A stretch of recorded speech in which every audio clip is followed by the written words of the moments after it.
प्रेमाची गोष्ट या मालिकेच्या आजच्या भागामध्ये स्वाती बाहेर येते. त्याच वेळेला सागर म्हणतो की हे घे, वकील साहेबांनी डिवोर्सचे पेपर तयार केलेले आहेत कार्तिक आणि तुझ्या. त्याच वेळेला ती डिवोर्स पेपर पाहतच राहते. सागर म्हणतो की मला माहिती आहे हा तुझ्यासाठी खूप कठीण डिसिजन आहे, पण घाबरू नकोस, पुढच्या आयुष्याची अजिबात चिंता करू नकोस. मी तुझा भाऊ नेहमी तुझ्या पाठीशी खंबीरपणे उभा आहे. तुझं काय होईल याचा विचार तू नको करूस. मी खंबीर आहे तुला सांभाळायला आणि हे घर सांभाळायला, त्याच्यामुळे कसलाही विचार करण्याची गरज नाही आहे. या डिवोर्स पेपरवर तू सही करून टाक, कसलाही विचार न करता आणि कसलेही टेन्शन न घेता. त्याच वेळेला स्वाती आता सागरकडे बघतच राहते. त्यानंतर इथे मुक्ता काहीतरी बोलायला जाणार, तेवढ्यात सागर हात दाखवून तिला इशारा करून थांबवतो आणि म्हणतो की काही बोलू नका. तेव्हा मुक्ता ही स्वातीकडे बघते, कारण स्वातीमुळे तिला खूपच वाईट वाटत असतं आणि तिला गिल्टी फील होत असतं. त्याच वेळेला आता मुक्ताकडे स्वाती बघायला लागते आणि तिच्या मनामध्ये खूपच राग असतो. ती विचार करत असते की हे सगळं याला बहुतेक मुक्ताच करायला सांगत असेल. सागर म्हणतो की स्वाती, कसला विचार करतेस तू? रडण्याची अजिबात गरज नाही आहे. मला माहिती आहे तुला छोटीची आणि तुझी काळजी वाटत आहे, हो ना, पण घाबरू नकोस, आम्ही सगळे आहोत तुझ्या पाठीशी. मी हा सागर कोळी तुझ्या मागे आहे. हे घे, हे सही घे, पेपर्स घे.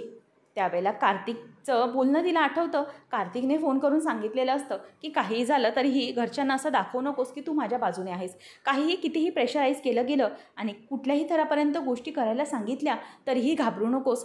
जे सांगतील ते गुपचूप कर, कारण त्यांना समजलं पाहिजे की तू माझ्या विरोधात आहेस आणि तू माझा रागराग करतेस. आणि त्याच वेळेला तिथे स्वाती पेपर्स घेते आणि पेपर्सवर सह्या करून गपचूप ते वकिलांच्या हातामध्ये देते. आणि त्यानंतर वकील साहेब हे सागरला म्हणतात की हे घ्या, हे कागदपत्र आहेत, आता या पेपर्सवरती कार्तिकच्या देखील सह्या घ्या, म्हणजे आपण पुढची प्रोसिजर सुरू करू शकतो. आणि वकील साहेब निघून जातात. मुक्ताला आता वाईट वाटत असतं. तेव्हा सागर निघून गेल्यानंतर इंद्रा ही स्वातीला म्हणत असते की तू कणाला या पेपरवर सही केल्या, तुला काय गरज होती? ती म्हणते की अगं मम्मी, आता मला काय वाटतं किंवा काही नाही वाटत याचा या घरामध्ये काही फरक पडतो का, म्हणूनच मी सह्या करून टाकल्या. तेव्हा आता मुक्ताला स्वातीचं बोलणं अगदी मनाला लागलेलं असतं आणि ती तिथेच अशी उभी असते. स्वाती म्हणते की आता मला यावर मम्मी काहीही बोलायचं नाही आणि ती तिथून निघून जाते. तर सागर इथे पोलीस स्टेशनमध्ये आलेला असतो आणि तो कार्तिकला म्हणत असतो, चल गपचूप या पेपर्सवर सह्या कर. कार्तिक म्हणतो की कसले पेपर्स आहेत हे? तेव्हा सागर म्हणतो की तुझ्या आणि स्वातीच्या डिवोर्सचे पेपर आहे ते. तेव्हा आता कार्तिक हा राक्षसासारखा अगदी हसून दाखवायला लागतो. तो म्हणतो की तुला काय वाटलं की या पेपरवर मी सह्या करेन? नाही करत, जा. तेव्हा सागर म्हणतो की लक्षात ठेव, पोलीस स्टेशनमध्ये आहेस तू, तुला जास्तीत जास्त शिक्षा व्हावी हे तर मी बघणारच आहे, पण गपचूप आता या पेपरवर सह्या करून घे, नाहीतर परिणाम वाईट होतील. तेव्हा सागर म्हणतो की गपचूप कर सह्या. कार्तिक म्हणतो की नाही करणार. याच्यापेक्षा आणखी काय वाईट हालत करू शकणार आहेस तू माझी? यापेक्षा काय करणार आहेस? इथे जेलमध्ये तर टाकलेस, माझ्या आयुष्याची वाट लावलीस, आता इथून पुढे काय करू शकतोयस तू? हां, इथे पोलीस तर मला रोज तुडवतात, मारतात, हेही मी रोज सहन करतोय, पण याच्यापेक्षा तर वाईट तू काही माझं करू शकणार नाहीस. म्हणूनच लक्षात ठेव सागर कोळी, या पेपरवर मी कधीही सह्या करणार नाही आणि तुझ्या बहिणीला तर मी कधीच सोडणारच नाही आहे, असं म्हणून तो हसायला लागतो. तेव्हा सागर म्हणतो की हे बघ, तू जे काही केलं आहेस ना त्याची शिक्षा तर तुला पोलीस देणारच आहेत, पण जो माझ्या बहिणीचा विश्वासघात केलास तू, तिला त्रास दिलास, माझ्या घरच्यांच्या विश्वासाला तडा दिलास, माझे बापू, माझी आई, सगळ्यांच्या विश्वासाला तडा दिलास तू. जावई म्हणून ही नीच निघालास आणि एक बापूस आणि नवरा म्हणून पण तू नीचच निघालास. लक्षात ठेव, याचा तर बदला मी पैने घेणारच आहे. तुला एकदम नाही मारणार, तुला रोज थोडं थोडं मरावं लागणार कार्तिक, लक्षात ठेव, आणि या पोलीस स्टेशनमध्ये सडणार आहेस तू. त्याच वेळेला कार्तिक म्हणतो की जा, या पेपर्सवर मला सह्या करायच्याच नाही आहेत. तुला काय वाटतं की मी पेपर्सवर सह्या करेन आणि तू सोडशील? तर नाही होणार तसं. तुला मरावं लागेल आता या सहीसाठी माझ्याकडून. आणि सागर म्हणतो की तू माझ्या मुक्ताला जो काही त्रास दिलास ना त्याचा बदलाही मला घ्यायचाच आहे. माझ्या बायकोकडे ज्या घाणेरड्या नजरेने बघितलंस, ज्या हाताने तिला हात लावलास, ते तर मला तोडून टाकायचेच होते, पण माझ्या हातात काही नव्हतं म्हणून तुला पोलीस स्टेशनला मला टाकावं लागलं. त्याच वेळेला आता सागर त्याची कॉलर धरायला जातो. कार्तिक त्याला म्हणतो की लक्षात ठेव, हे पोलीस स्टेशन आहे, म्हणून सागर त्याला सोडून देतो आणि तो म्हणतो की तुला तर सह्या कराव्याच लागतील. तर इथे कार्तिक हा सावनीला फोन करतो की काहीतरी कर आणि मला लवकर इथून सोडव. सावनी म्हणते की ही कसली भाषा आहे रे तुझी? काय मला मदत मागतोयस की ओरडतोयस माझ्यावर? तेव्हा तो म्हणतो की सावनी प्लीज काहीतरी कर, लवकर सोडव इथून. सागरने माझ्या विरोधात पूर्ण डाव रचला आहे. माझ्या आणि स्वातीचे डिवोर्सचे पेपर तयार केलेत तिने आणि मला सांगतोय की इथे सह्या कर. तेव्हा ती म्हणते की मी काही करू शकत नाही, नीट बोल माझ्याशी अगोदर. तेव्हा ती म्हणतो की सावनीबाई, हवं तर मी बाहेर येऊन तुझे नाक घासतो, माफी मागतो, पण प्लीज काहीतरी कर. तेव्हा सावनी म्हणते की बघते काहीतरी. आता दोघीजणीही स्वाती आणि इंद्रा भाजी घेऊन चाललेले असतात तेव्हा तिथे सावनी येते आणि म्हणते की 1 मिनिट, माझ्या एक सासूबाई आणि एक वंसबाई दोघी इथेच आहात. मला कळलंय स्वाती तुझ्या बाबतीत काय झालंय ते. हे सगळं असं घडायला नको हवं होतं. मला कळतंय की कार्तिक चुकला असेल, पण ठीक आहे ना, त्याच्यासाठी इतकं त्याला जेलमध्ये पाठवण्याची काय गरज होती. खरं तर हे चुकतंय आणि सागर हे करत नाही. हे कोण करतंय ते आपल्याला चांगलंच दिसतंय म्हणूनच. तेव्हा मग आता इंद्रा म्हणते की तू इथे कणाला आली आमच्याशी बोलायला. म्हणते की ओ एक सासूबाई, कणाला जरा शांत बसा तुम्ही, मला बघू दे, मला स्वातीशी बोलायचं आहे. स्वाती, एक गोष्ट लक्षात ठेव, हे सगळ्यांना ती मुक्ता करते. सागर असा अजिबात नव्हता. काही झालं तरी मी बायको म्हणून त्याच्याबरोबर राहिली आहे.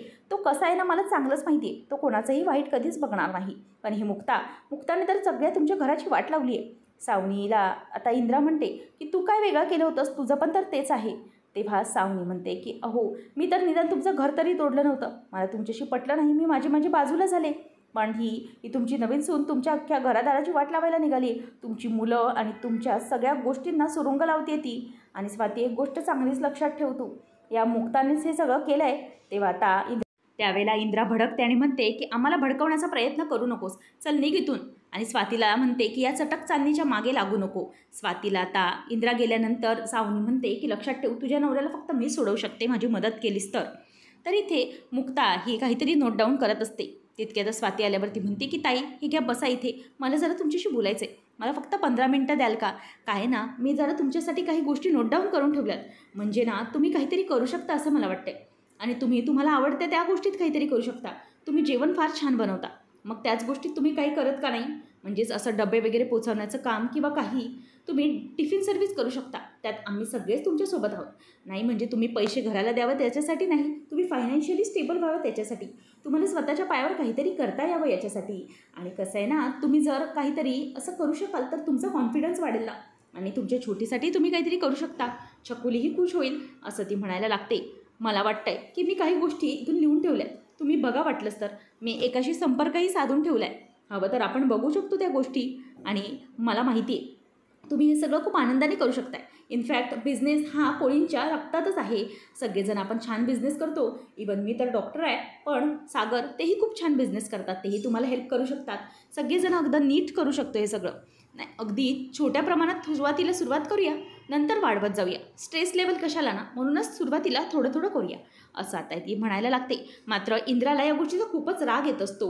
मनातल्या मनात स्वाती म्हणत असते की ही आलीमोठी डॉक्टर, मला शिकवणारी, आणि आम्ही हिचे नोकर, जे हिने सांगावं ते हिने आम्ही करावं. तेव्हा आता मुक्ता समजवायला जाते. इंद्रा येते आणि म्हणते की काय बोलतेस काय तू? अगं कोणाला सांगतेस पैसे कमवायला? अरे ती आमची लेक आहे घराची, म्हणजे तिला इथे घरात राहायचं तर तिने पैसे कमवायला पाहिजेत असंच आहे का? तेव्हा मुक्ता म्हणते की अहो मम्मी, मला तसं नाही म्हणायचं. माझा म्हणण्याचा उद्देश हाच आहे की त्यांनी जर काम केलं तर त्यात रमतील आणि स्वतःचा त्यांचा आत्मविश्वास पण वाढेल ना. मुक्ताला इंद्रा म्हणते की काहीच गरज नाही आहे माझ्या लेकीला कामाला वगैरे करण्याची.